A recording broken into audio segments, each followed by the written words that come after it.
Quadricep contusions generally are going to involve the deep muscles that are adjacent to the bone. Mechanism of injury includes direct blows to the area and is most commonly going to occur to the anterior or the anterior lateral thigh. And just remember, the medial thigh is being protected by the contralateral limb, decreasing the risk of a contusion there. Signs and symptoms can include localized to generalized thigh edema, ecchymosis, muscle spasm. There will be localized intense pain, and the patient will be antalgic or have a dysfunctional gait. Range of motion, you're going to see that the individual is going to have decreased active and passive knee flexion, as well as decreased active and passive hip extension. This is going to occur extension-wise simply because of rectus involvement. The special test that we're going to use is a bilateral thigh circumference measurement. When doing this measurement, there are going to be 5 spots that you're going to measure. You're going to find the joint line and measure 8 to 10 centimeters above the joint line itself at the tibial plateau, 2 centimeters above the patella, at the tibial tubercle, and the belly of the gastrocnemius.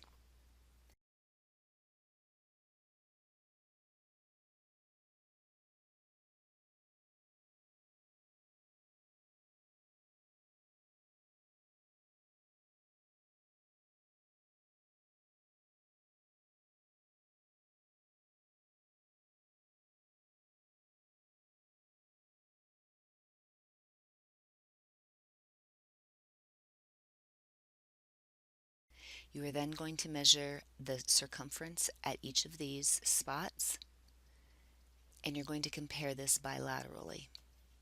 What you are really looking for, obviously, is swelling in the area of the contusion. Potentially, you're also going to look for the swelling moving down into the lower leg, which we don't want to have happen.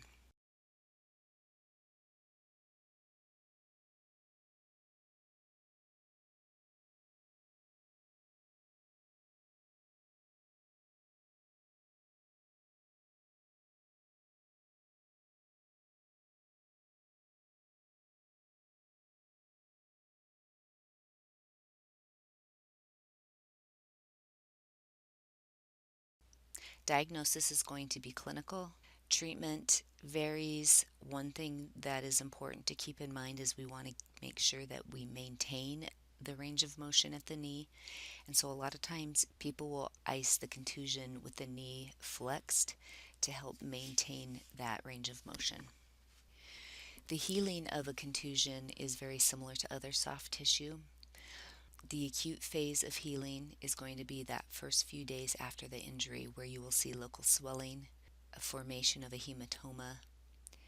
There will be necrosis of muscle tissue and some type of degeneration that takes place, and that inflammatory response where you have the infiltration of activated macrophages and T lymphocytes. During the proliferative phase, 5 to 10 days post-injury, the phagocytosis is going to begin of the damaged tissue. There will be regeneration of the injured muscle, a release of several growth factors.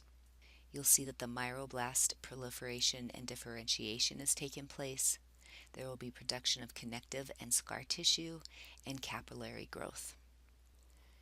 Finally, during the maturation phase, which is 2 to 3 weeks post-injury, you will start to have the formation of scar tissue or fibrosis.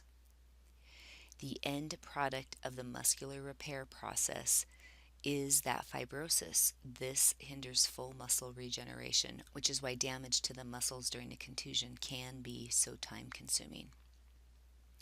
Differential diagnosis that you need to be aware of includes compartment syndromes. And remember, a compartment syndrome is when you have increased tissue pressure in a closed fascial compartment that ends up compromising circulation to the nerves and as well as the muscles that are found within that compartment. You can have either an acute compartment syndrome or a chronic compartment syndrome. The acute is rare due to the large spaces within each of the 3 upper leg compartments. Chronic is even rarer than the acute compartment syndrome, and in the literature, there's only been 3 or so cases that have been reported.